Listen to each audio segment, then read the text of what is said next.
आप सभी मेरे प्यारे विद्यार्थियों का स्वागत है Subhash study centre YouTube channel पर। जितने भी मेरे प्यारे विद्यार्थी 2024 वार्षिक परीक्षा की तैयारी कर रहे हैं, बोर्ड परीक्षा की तैयारी कर रहे हैं और कक्षा 10 के विद्यार्थी हैं, तो आज के इस वीडियो में मैं आपके लिए लेकर के आ चुका हूं हिंदी काव्यखंड का जो पहला पाठ है, जिसका नाम है पद शीर्षक पाठ। और इस पाठ के रचनाकार हैं, आप सभी जानते हैं, सूरदास जी। जी हाँ, पद शीर्षक पाठ के रचनाकार सूरदास जी हैं। और सूरदास जी का पद संख्या यहाँ पर 10, जो कि इस प्रकार से है। निर्गुण कौन देश को बासी, मधुकर कहीं समुझाई सौहृदय, बूझति साँच नहासी। को है जनक कौन है जननी, कौन नारी को दासी, कैसे बरन वेश है कैसो, कहीं रस में अभिलाषी। पाओगे पुनि कियो आपनो, जोरे करोगे गासी।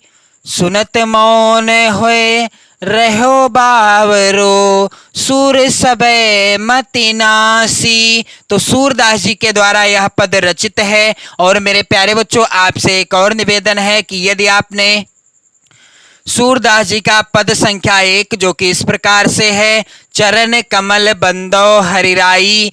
पद संख्या 2, अविगत गति कछु कहत नावे। सूरदास जी का पद संख्या 3, किलकत कान्ह घुटुरुवनि आवत। और सूरदास जी का पद संख्या 4, मैं अपनी सब गाय चरई हो। सूरदास जी का पद संख्या 5, मैया हो न चरई हो गाई। और सूरदास जी के द्वारा रचित पद संख्या 6, सखीरी मुरली लीजे चोरी। और सूरदास जी के द्वारा ही रचित पद संख्या 7, उधव मोहि ब्रज विसरत नाही। सूरदास जी का पद संख्या 8, उधव मन न भये 10-20।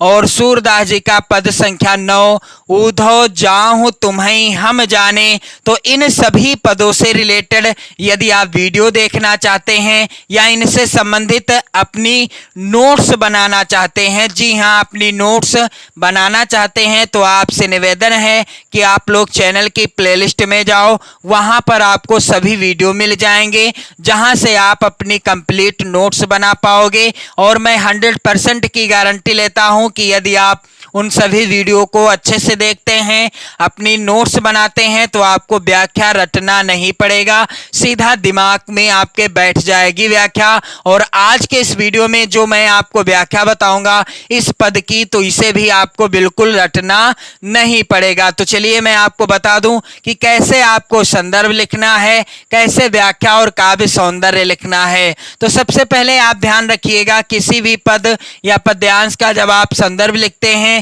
तो उसके शुरुआत के शब्दों को और अंतिम के शब्दों को लिखा जाता है। जैसा कि यहां पर मैंने लिखा है शुरुआत के शब्दों को निर्गुण कौन, इसके बाद यहां पर बिंदियां रख दी हैं, फिर लास्ट के शब्दों को लिखा है मत नासी। ध्यान रहे, आप काले पेन का इस्तेमाल करिएगा, लाल पेन का प्रयोग आप मत करिएगा। मैंने तो किया है, लेकिन आपको नहीं करना है, ना तो नोट्स पर और ना ही बोर्ड परीक्षा की कॉपी पर या किसी भी परीक्षा में आप लाल पेन का प्रयोग बिल्कुल नहीं करेंगे। तो मेरे प्यारे बच्चों, आपसे निवेदन है कि आप संदर्भ इस तरीके से लिखिएगा। संदर्भ लिखने का सही तरीका क्या है, तो यहां पर आप ध्यान दीजिएगा, प्रस्तुत पद्यांश हमारी पाठ्य पुस्तक। यहां पर आप सभी लोग ध्यान दीजिएगा, प्रस्तुत पद्यांश हमारी पाठ्य पुस्तक। हिंदी आप काले पेन से सिंगल इन्वर्टेड कामा में लिख दीजिएगा। के काव्यखंड भी आप काले पेन से लिखिएगा और सिंगल इन्वर्टेड कामा लगा देना। में संकलित पद शीर्षक पाठ से उद्धृत है। पाठ का नाम क्या है? पद शीर्षक पाठ। और पाठ का नाम भी आप सिंगल इन्वर्टेड कामा में ही रखिएगा। और जिसके रचयिता कौन है? सूरदास जी हैं। तो सूरदास जी के द्वारा रचित है यह पद। और सूरदास जी का कोई भी पद्यांश आपकी परीक्षा में आता है तो आप संदर्भ सेम ऐसे ही लिख सकते हैं, क्योंकि संदर्भ नहीं बदलता। एक ही पाठ का कोई भी, यानी एक पाठ का कोई भी पद्यांश हो, संदर्भ सेम वही रहेगा। जब आप पाठ बदलेंगे तो लेखक यानी रचनाकार और पाठ का नाम भी बदल जाएगा, संदर्भ भी बदल जाएगा। तो प्रस्तुत पद्यांश हमारी पाठ पुस्तक हिंदी के काव्य खंड में संकलित पद शीर्षक पाठ से उद्धृत है, जिसके रचयिता कौन है? सूरदास जी हैं।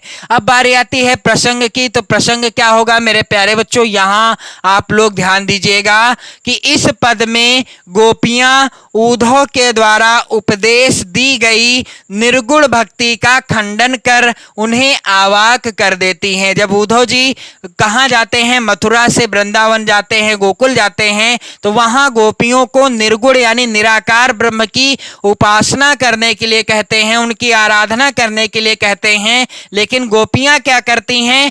गोपियां जब उनका उपदेश समाप्त हो जाता है तो वह उस निर्गुण भक्ति का खंडन कर देती हैं। यानी निराकार ईश्वर की प्रार्थना करने के लिए उद्धव जी गोपियों से कह रहे थे, तभी गोपियां क्या करती हैं कि उनका जो है खंडन कर देती हैं, यानी उनकी बात को नहीं मानती, यानी उनकी निर्गुण भक्ति का खंडन कर उन्हें आश्चर्यचकित कर देती हैं। तो चलिए मैं आपको बता दूं सरल व्याख्या, फिर मैं आपको काव्य सौंदर्य भी लिखने का तरीका बताऊंगा और व्याख्या भी लिखने का तरीका बताऊंगा इसी वीडियो में। तो आप वीडियो के लास्ट तक जरूर बने रहिए और चैनल पर यदि आप नए हो तो चैनल को जरूर सब्सक्राइब कर लें, वीडियो को लाइक कर दें, शेयर कर दें। तो मेरे प्यारे बच्चों यहां पर आप सभी लोग ध्यान दीजिएगा। सूरदास जी लिखते हैं, निर्गुण कौन देश को बासी। उद्धव गोपियों को बार बार ब्रह्म का उपदेश देते हैं। इस पर गोपियां उद्धव जी से खींच जाती हैं और खींच कर कहती हैं कि हे भ्रमर, निर्गुण ब्रह्मा किस देश का निवासी हैं। यानी जब उद्धव जी गोपियों को बार बार निर्गुण निराकार ब्रह्म की उपासना आराधना करने के लिए कहते हैं तो गोपियां उनसे खींच कर कहती हैं क्या? कि निर्गुण कौन देश को वासी, यानी जिस निराकार ब्रह्मा की उपासना करने के लिए आप कह रहे हो वह निराकार ब्रह्मा कहाँ का रहने वाला है? निर्गुण कौन देश को वासी, यानी वह निराकार ईश्वर कहाँ का रहने वाला है? मधुकर कही समुझाई सौह दे, बूझति साच नहासी। गोपियां उद्धव जी से आगे कहती हैं कि हम शपथ देकर सच सच पूछ रही हैं और हंसी नहीं कर रही, यानी हंसी मजाक नहीं चल रही, और हमें यह बात पूरी बताओ, यानी पूरी तरह से समझा कर बताओ। मधुकर कहीं समुझाई सौह दे, बूझति साच नहासी। क्या कहते हैं? सूरदास जी लिखते हैं कि गोपियां उद्धव जी से कहने लगी कि हम इस समय मधुकर कहीं समुझाई सौह दे, यानी हम आपको अपनी शपथ यानी सौगंध देकर कहती हैं कि आप जो है इस समय आप उनके बारे में सब सच सच बताओ, यानी हंसी ठिठोली मत करो। बूझत सांच नहासी, यानी हंसी मजाक मत करो, मुझे सच सच बता दो। और आगे को है जनक कौन है जननी, कौन नारी को दासी। सूरदास जी कहते हैं कि गोपियां उद्धव जी से कहने लगी कि उनका पिता कौन है? को है जनक, यानी उनका पिता कौन है? निराकार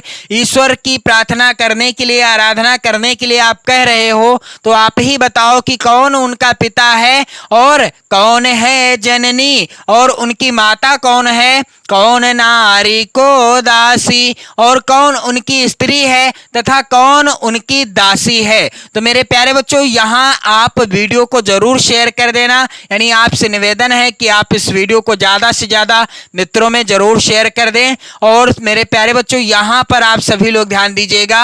आगे गोपियां कहती हैं कि कैसे बरन भेष है कैसो, कहीं रस में अभिलाषी। क्या कहती हैं गोपियां उद्धव जी से कि हे उद्धव जी, कैसे बरन भेष है कैसो।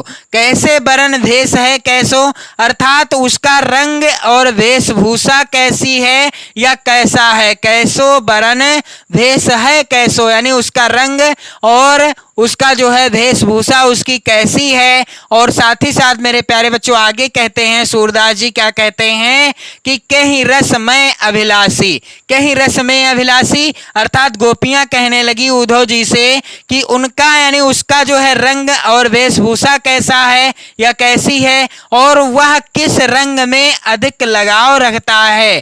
कहीं रस में अभिलाषी अर्थात वह किस रंग से अधिक लगाव रखता है। पाओगे पुनि कियो आपनो, जोरे करोगे गासी।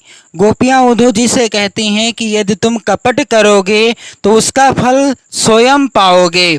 पाओगे पुण्य कियो आपनो, जोर करोगे गासी। यदि आप हमसे कपट करोगे, छल कपट करोगे तो उसका परिणाम भी आप ही को भुगतना पड़ेगा। सुनत मौन होए रहो बावरो, सूर सबे मति नासी। सूरदास जी कहते हैं कि जब गोपियों की इन बातों को उद्धव जी सुनते हैं, यानी गोपियों के इन प्रश्नों को जब उद्धव जी सुनते हैं तो उनकी सारी बुद्धि नष्ट हो जाती है। सुनत मौन होए रहो बावरो, सूर सबे मति नासी, यानी उनकी सारी बुद्धि नष्ट हो गई और वह पागल से हो गए। सुनत मौन होए रहो बावरो, सूर सबे मति नासी, यानी उद्धव जी की सारी बुद्धि नष्ट हो गई और वह कैसे हो गए बावरो अर्थात वह पागल से हो गए। तो चलिए मैं आपको बता दूं कि व्याख्या आपको कैसे लिखना है और काव्य सौंदर्य कैसे लिखना है। तो इस तरीके से मेरे प्यारे बच्चों आप सभी लोग व्याख्या हेडिंग डाल देना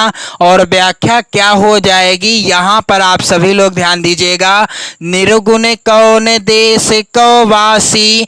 उद्धव जी गोपियों को बार बार ब्रह्म का उपदेश देते हैं और गोपियां उद्धव पर खींच कर कहती हैं, क्या कहती हैं यहाँ पर आप सभी लोग ध्यान दीजिएगा मेरे प्यारे बच्चों। हे भ्रमर, निर्गुण ब्रह्मा किस देश का निवासी है। निर्गुण कौन देश को वासी अर्थात जिस निराकार ईश्वर की तुम प्रार्थना करने के लिए यानी आराधना करने के लिए स्तुति करने के लिए कह रहे हो वह किस देश का रहने वाला है। मधुकर कहीं समुझाई सौह दे, बूझती सांच नहासी। गोपियां उद्धव जी से कहती हैं क्या कि हे भ्रमर, निर्गुण ब्रह्मा किस देश का निवासी है और हम शपथ देकर सच सच पूछ रही हैं, हंसी नहीं करती, हमें यह बात पूरी तरह समझाकर बताओ। तो यहाँ पर आप सभी लोग ध्यान दीजिएगा।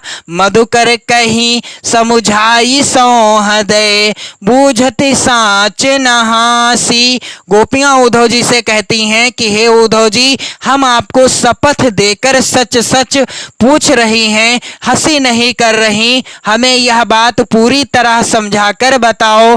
और आगे क्या कहती हैं गोपियां उद्धव जी से, को है जनक कौन है जननी, कौन नारी को दासी। क्या कहने लगी गोपियां कि हे उद्धव जी, उसका पिता कौन है। को है जनक अर्थात उस निराकार ईश्वर का पिता कौन है जिसकी आप उपासना करने के लिए कह रहे हो, उस निराकार ब्रह्म का पिता कौन है और कौन है जननी और उसकी माता कौन है और कौन नारी को दासी और स्त्री तथा दासी कौन है। आगे यहाँ पर आप ध्यान दीजिएगा। सूरदास जी लिखते हैं, कैसे बरन भेष है कैसो, कहीं रसमय अभिलाषी। गोपियां उद्धव जी से कहती हैं कि कैसो बरन भेष है कैसो अर्थात उसका रंग और भेष कैसा है और उसे किस रंग से अधिक लगाव है। कैसे बरन भेष है कैसो,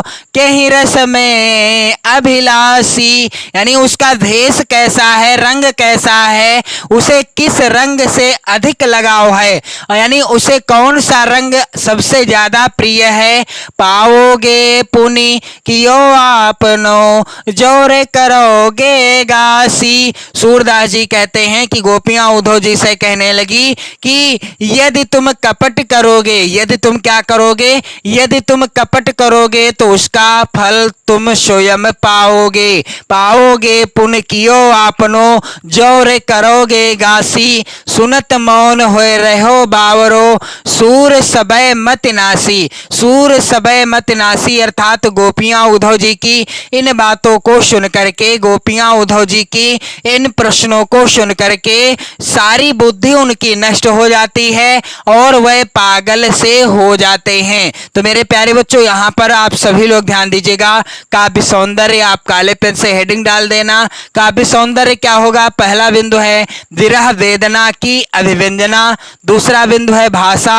तो भाषा क्या है? ब्रज भाषा है। रस कौन सा है? विप्रलंब श्रृंगार तथा हास्य रस है। और अलंकार यहाँ पर कौन सा है? तो अलंकार है अनुप्रास अलंकार और छंद है गेय पद। और आपसे निवेदन है कि आप इस वीडियो को ज्यादा से ज्यादा शेयर जरूर कर देना, लाइक कर देना और चैनल पर यदि नए हो तो चैनल को जरूर सब्सक्राइब कर लेना। और इसके बाद मैं आपके लिए अगले वीडियो में लेकर के आऊंगा सूरदास जी के द्वारा रचित अंतिम पद संदेशो देवकी सो कहियो।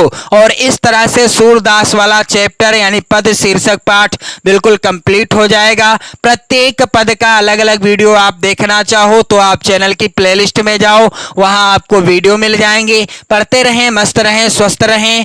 जय हिंद।